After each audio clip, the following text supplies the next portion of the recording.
Los circuitos eléctricos en serie son aquellos donde todos sus elementos están conectados en forma de cadena, es decir, donde termina un elemento, inicia el siguiente y así sucesivamente hasta que completan cerrar todo el circuito.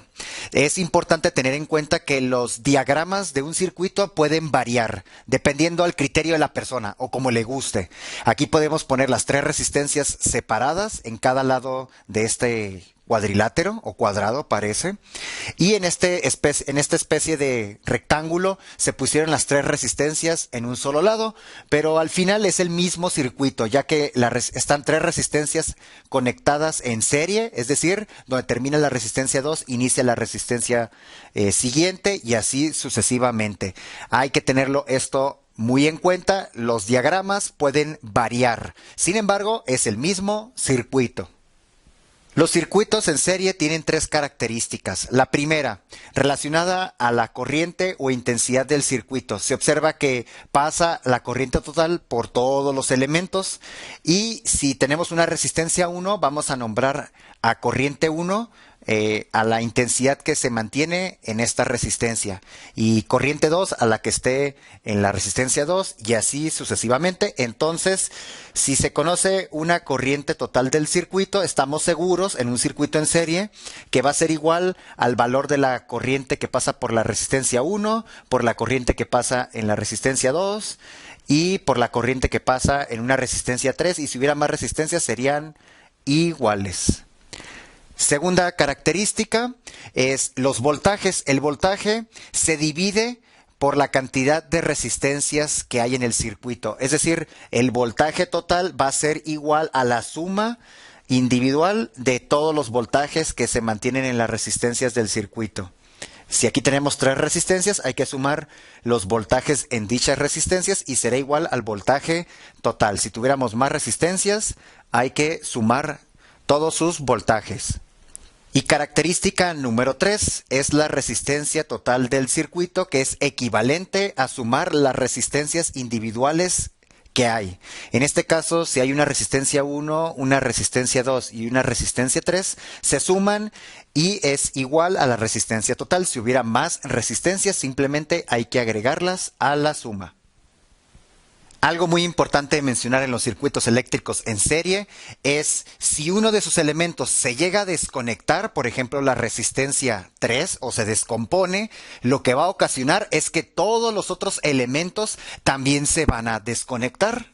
Es decir, ya no sirve el circuito. Esto pasaba o pasa en algunos foquitos de árboles de Navidad, en los cuales un foquito OLED se descompone y todos se apagan. Eso significa que estaban conectados en serie. Resolver el siguiente circuito eléctrico, que se observa que es en serie porque sus elementos están conectados en forma de cadena, y esto significa que hay que encontrar las resistencias, corrientes y voltajes que hagan falta. Para esto debemos de apoyarnos de la ley de Ohm, la cual voy a representar en este triangulito. Aquí tenemos el triangulito. Para recordar cómo va, yo siempre, o así me lo enseñaron, como viva la reina Isabel. Y así podemos ordenar las variables de voltaje, resistencia y corriente. En un circuito en serie se recomienda empezar por la resistencia total, que es simplemente sumar todas las resistencias. En este caso, 10 ohms más 8 ohms más 12 ohms. En este caso, la suma da 30 ohms.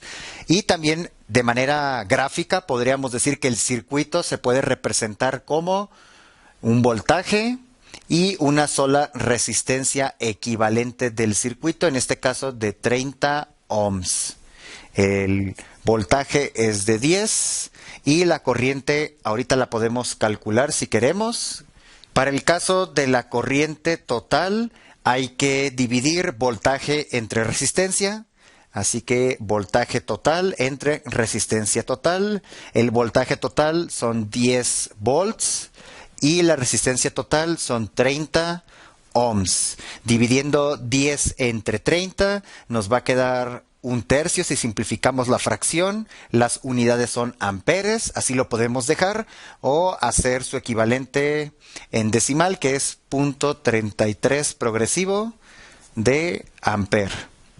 Y este resultado entonces sería la corriente que estamos buscando y total es equivalente a 1/3 de ampere o 0.33 ampere. Ahora hay que enfocarnos a los valores que hagan falta en cada resistencia.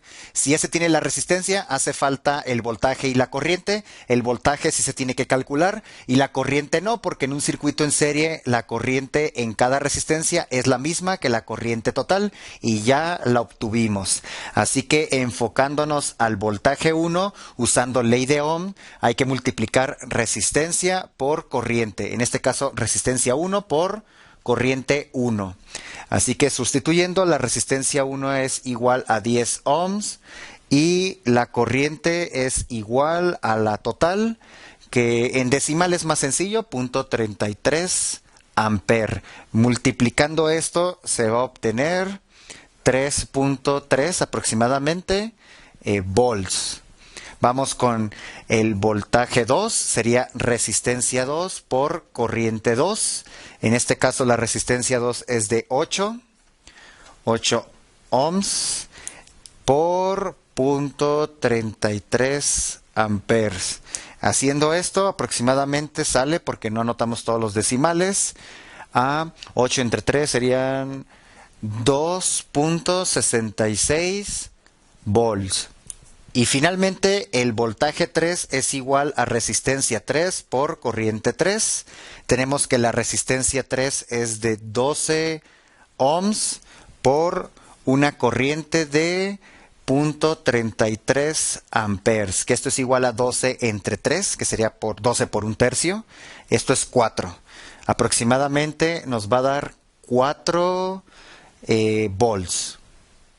Y para comprobar que se obtuvieron bien los voltajes individuales, el voltaje total entonces debe ser igual a la suma del voltaje 1, voltaje 2 y voltaje 3. En este caso, al hacer la suma, sí se obtiene un resultado aproximado a 10, que es 9.99 volts. Debido a que se utilizaron decimales y no fracciones, existe este pequeño error comparado con el voltaje total. Pero al final es lo mismo, son 10.